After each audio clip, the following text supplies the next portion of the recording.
Hey guys, welcome back to Think Duality. We got lots to uncover. There's lots of stuff going on. It's Remembrance Day. It's Diwali. There's a ton of stuff happening all around the world. We're gonna get to our main story where apparently in Riyadh there was Saudi Arabia and other Arab countries and Muslim countries are at this joint Islamic Arab summit to essentially talk about the problems that are going on in Gaza and to call upon the United States and Israel to end the hostilities in Gaza. So we'll get to that main story, but first I want to cover the headlines. Again, like I said, there's lots to uncover here. Lots of things are going on. It's Remembrance Day. It's Diwali. There's things happening all around the world, and we're just kind of focusing our, we're just talking about a few things that are happening in the world, but there's things that are burning right across the world here, and yeah, I just wish you had more time to kind of go into this, but lots going on. So let's get to the headlines. So. Audio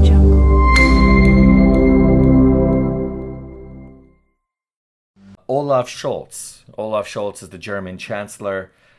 He was recently speaking at a Berlin synagogue this week to mark Kristallnacht, the night in 1938 when Nazi mobs rampaged across Germany and Austria against the Jews. And so he was speaking, and he was actually ashamed of the amount of anti-Semitism that's been happening in his country. And there has been a rise in anti-Semitism in Germany, apparently, since the October 7 Hamas attack on Israel and Israel's retaliation. So those anti-Semitism's happening all around the world. In France, apparently a teenager was arrested and is currently under investigation for an assault on a Jewish rabbi for kicking him in the back in a Paris metro. There was also a couple other Moldovans who were recently arrested in France, and Interpol and the French authorities are doing an investigation because apparently these individuals were posting Stars of David all over the walls of Parisian properties. Apparently they may have got some direction from some other country, from somebody abroad. So they're kind of investigating that, and Prime Minister Justin Trudeau in Canada was also speaking and condemning recent violence as unacceptable after there were reported shots were fired at two Jewish schools in Montreal. Now, there's a lot of anti-Semitism going on. There's fights breaking out in movie theaters and cafes. And, this anti-Semitism has got to stop. What's happening around the world is unfortunate. I'm not sure what side of the coin you're on, what you believe, what your thoughts are. But, the only way for humanity to progress is through peace. And it's going to be a process. It's not going to be easy. But continuing to fight and bring these problems here is unnecessary. We're very thankful and grateful for living in countries where we can express our ideologies and speak what's on our mind and freely without the fear of somebody arresting us and throwing us in jail. We have to use this platform to try to work together in a comprehensive effort to find solutions to a lot of these mainstream issues and try to find a way to work towards a better world, a world of peace. In other news, the Portugal Prime Minister quits. So that's causing a snap election that's going to happen apparently on March 10th. Prime Minister Antonio Costa was actually accredited for helping rebound a very morbid kind of economy in Portugal, but he has subsequently resigned over accusations that members of his entourage were implicated in a corruption investigation. So now voters and analysts are fearing prolonged political instability as the economic outlook for Portugal worsens. Spain's acting Prime Minister Pedro Sanchez will likely get another term in office after securing the backing of two more regional parties, but it comes amid widespread anger over his pledge of amnesty for the Catalan separatists. Now that's a whole different issue we'll try to cover at some point. Also in news, the days are getting hotter, right? I think the scientists around the world And, there's been a lot of talks on climate over the last few years, several years, about the days getting hotter. And it's apparently it's getting to the point where it's starting to become a lot more evident now. European Union scientists said that after data showing last month, October, was recorded as one of the world's hottest periods and times in the last 125,000 years. So there's going to be a lot of climate talks and companies expressing their pledge and, wanting to lobby and come to the, hosting summits so that they could talk about some of the environmental and social impacts that we're going to have. So it's going to be interesting to kind of follow that. President Joe Biden is set to meet with the Chinese President Xi Jinping next week in the APEC summit in San Francisco. And this is the first time they're going to meet after, I think it's been about a year now. So that's going to be interesting. We'll definitely have to cover that.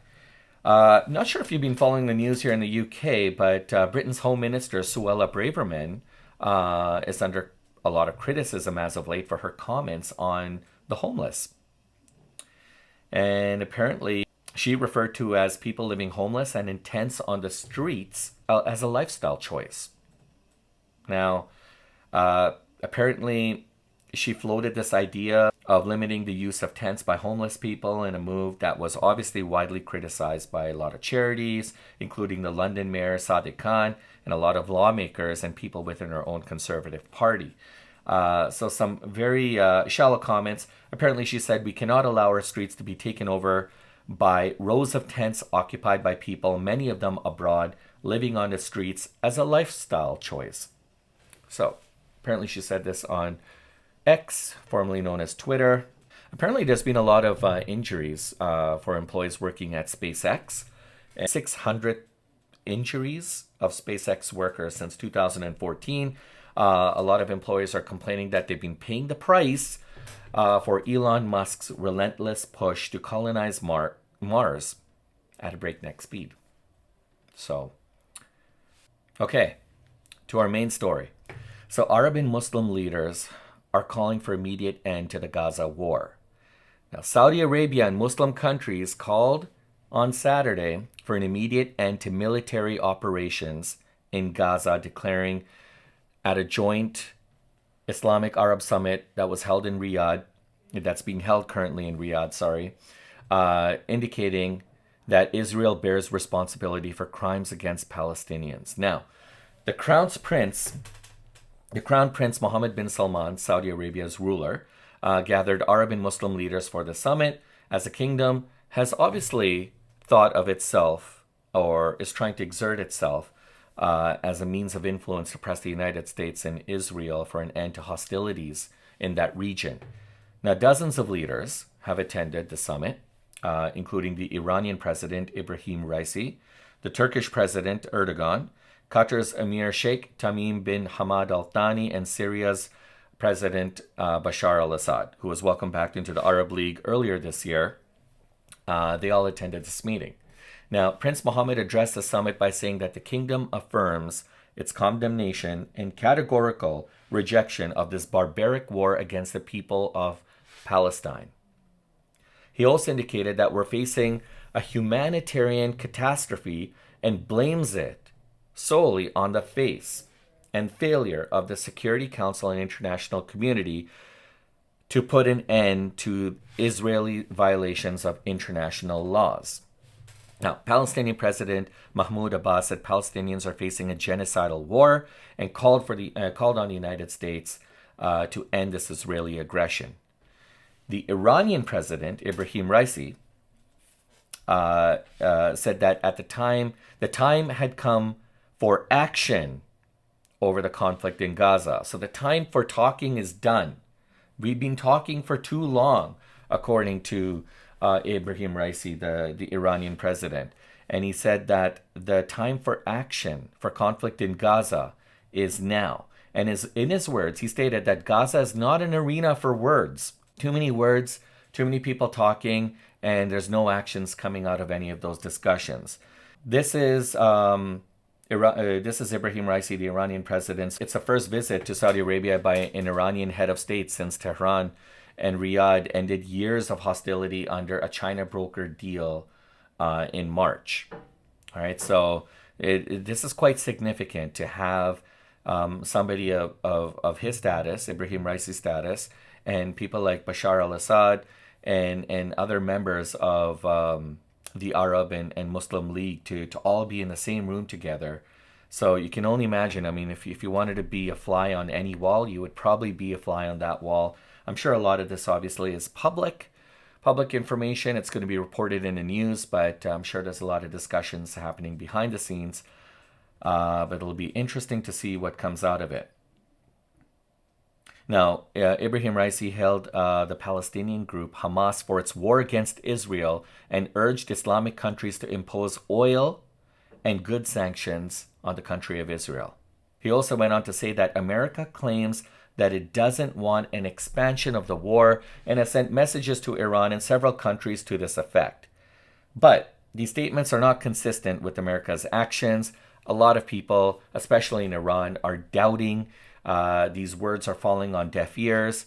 I think the U.S. support or U.S. ideology in that part of the world, in Iran and Iraq, is starting to fall. Like the trust factor is probably at its lowest level it's ever been. They just can't trust them, according to their state media. Ibrahim Raisi said that the statements that the Americans had expressed are not consistent with their actions. The war machine in Gaza is in the hands of America, which is presenting a ceasefire in Gaza and expanding the war. Now, the Middle East has been on edge since Hamas fighters rampaged into Israel on October 7th, which killed about 1,200 people. Since then, Israel has escalated its assault on the people of Gaza and Palestinians to a toll of close to over 11,000 people who have been reported to be have killed as of Friday, and 40% of them are children. Now, this is according to Palestinian officials. Obviously, this information can't be 100% verified. When you hear what makes me really sad is when you hear these numbers coming back. You know, these numbers of people that have apparently died in these conflicts and hostilities. They're never accurate. I mean, come on, guys. That's 100%. It's never accurate, right? You can always add easily another 40% maybe to those numbers, right? And in addition to which, there's like probably about 30,000 Palestinians who are missing right now. So that's another issue. And of course, there's hostages that are still waiting to be freed. We got loved ones on both sides. Just the only thing that they want, all they want is for them to be able to see their loved ones again and to be able to live in peace. The fighting intensified overnight near Gaza's city's crowded hospitals. According to Palestinian officials, a baby died in an incubator at Gaza's largest hospital after it lost power. And a patient in intensive care was killed by an Israeli shell. The war has upended traditional Middle East alliances as Riyadh is engaged more closely now with Iran, pushing back against the United States and their pressure to condemn Hamas. And it's also putting on pause. I'm talking about Saudi Arabia's putting on pause its normalization or normalizing of Israeli and Saudi relations. So there's a lot going on. A lot of countries are starting to pull back from a lot of the agreements and a lot of the discussions that they originally had about their ties and their commitments to securing peace and to normalize relations with the country of Israel. They want to see a lot more. They want to see countries like the United States step up and to really act as a mediator here to come to some kind of a solution. Ibrahim Raisi's trip to Saudi Arabia, as I mentioned, was the first time, right? The first visit of an Iranian head of state in more than a decade. It wasn't the first time, but imagine it's been 10 years since somebody of his status came to Saudi Arabia in talks to in talks with the Saudi rulers, and of course you've got members of the Arab and Muslim League there as well. The president of Turkey, Erdogan, is calling for peace and feels that an international peace conference would actually help find a permanent solution to the conflict between Israelis and Palestinians. He also stated that these little pauses that are happening for a couple of hours don't help. And what the people actually need is a more permanent ceasefire. I heard recently that the Israelis agreed to like these little pauses of a few hours to allow for the safe passage and travel of Palestinians, but it's not enough, and I think the Arab League and I think the world sees it as well. But Erdogan is actually saying that these little pauses are to no effect. They're not really helping the situation. In fact, what he's suggesting is maybe putting together like an international peace summit and really discuss these issues a little bit more comprehensively so that we can have a more permanent ceasefire for that region. The Qatar's Emir said that his country is seeking to mediate the release of Israeli hostages and hopes a humanitarian truce would be reached soon. Now, Israel, also important to know, okay.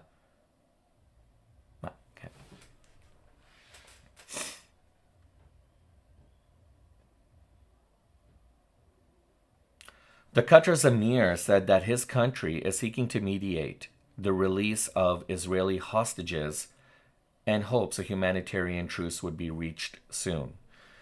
Now, it's also important to note that Qatar is home to one of Hamas's headquarters and home to several Hamas leaders. In fact, I heard, and I don't know if this is accurate, but apparently in one of the offices or headquarters, whatever you want to call it, for Hamas is just situated about maybe a few miles or a mile down the road from a large U.S. military base. So that's really interesting. The Mir complained that Israel is getting preferential treatment and that the international community treats Israel above international laws. Now, what is Hamas saying about all this?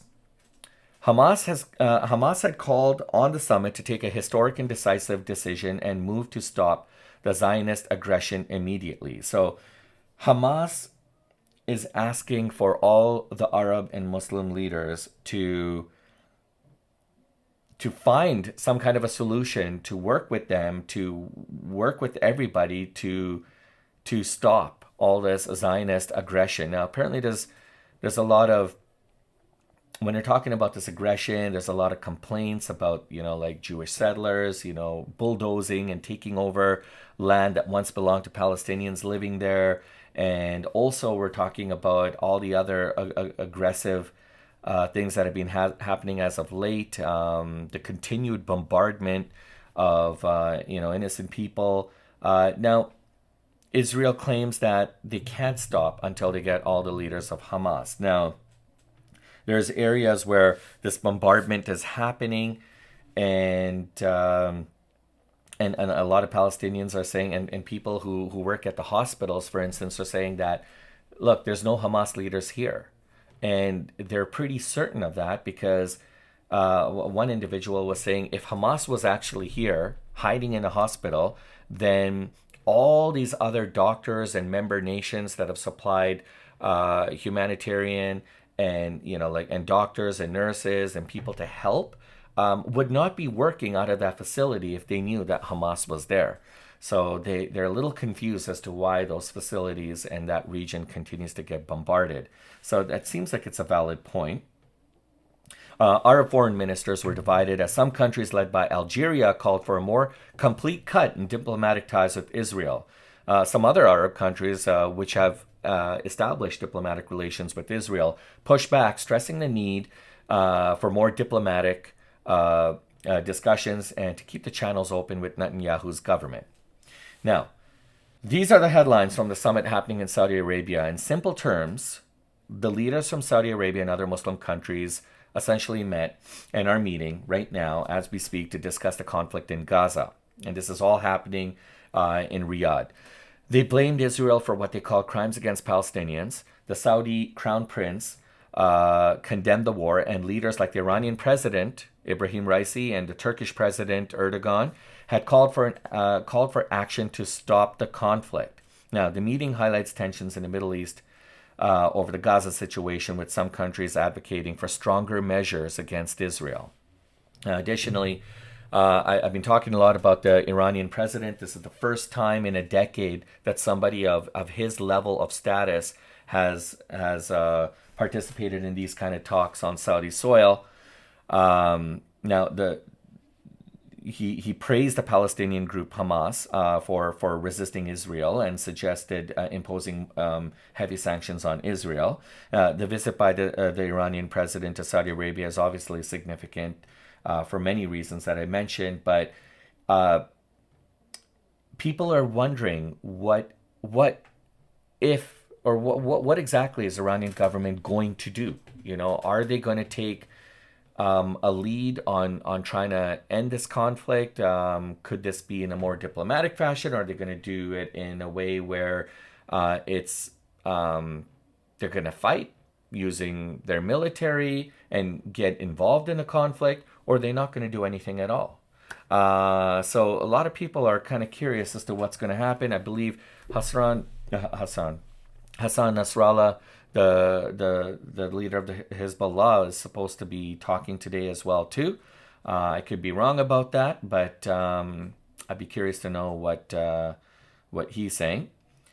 Now, the region has been tense since October, with increased hostilities resulting in casualties in the scores of thousands and thousands and thousands, right? Leaders have expressed concerns about the humanitarian impact, including the death of civilians, particularly in Gaza. Now, it's unfortunate people on both sides have died, and they're continuing to die, but more so the Palestinians in Gaza, and some are calling, leaders are working hard to try to find some kind of resolution to this conflict. Now, meanwhile, while this is happening, people in Palestine are just they're at a loss of words, right? They're just trying to survive. The situation has also affected traditional alliances in the Middle East, with Saudi Arabia engaging more closely with Iran. This is obviously worrying the United States and other nations. The stance on diplomatic ties with Israel varied among Arab foreign ministers, with some advocating for a complete cut, while others emphasized keeping the channels open, which I had reiterated. Now, yes, there are concerns about the impact on civilians, with reports of casualties, including children in Gaza. The leaders are going to work hard to discuss the need for urgent action to address what they see as a humanitarian catastrophe. So now, I did mention that the Qatar's Emir mentioned efforts to mediate they want to help mediate the release of Israeli hostages, and he's also expressed dissatisfaction with what they perceive as preferential treatment for Israel. Overall, the meeting reflects the complex dynamics and differing opinions among the participating countries regarding how to address the ongoing conflict. So this is not going to be easy. This is not something that you can just call a meeting and say, yep, okay, we're going to do this, this, and this, check off a couple boxes, and then it's done. No, there is a lot at stake. There is a lot of, you're working with countries who may not necessarily see eye to eye with one another. And then the other thing you got to think about is, okay, you got to stop this conflict. Okay. You got to release you got to negotiate for the release of hostages. Okay.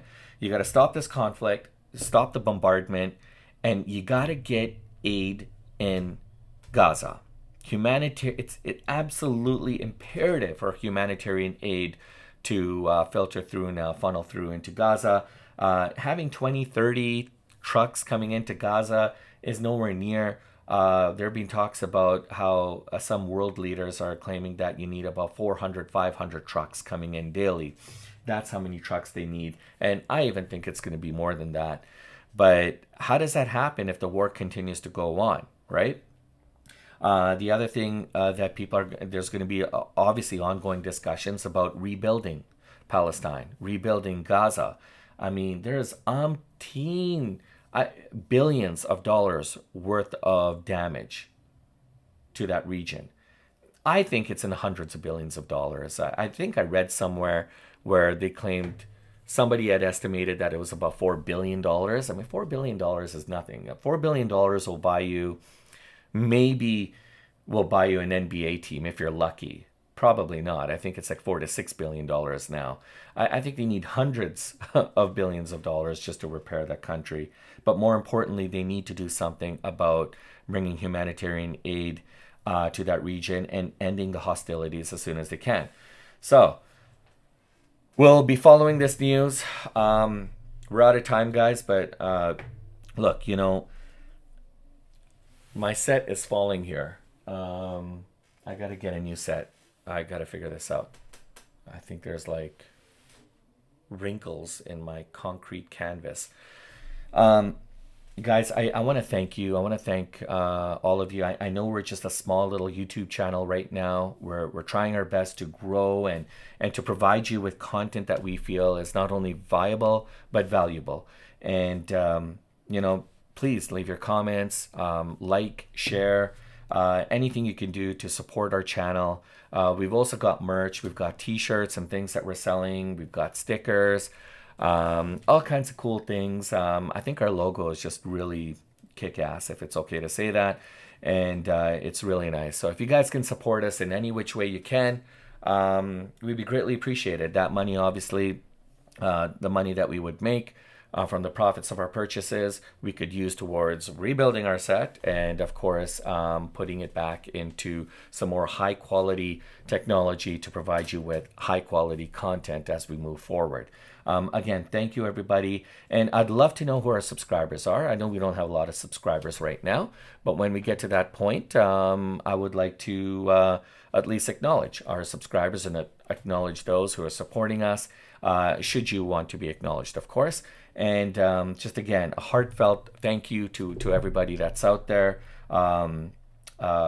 We pray for peace all around the world.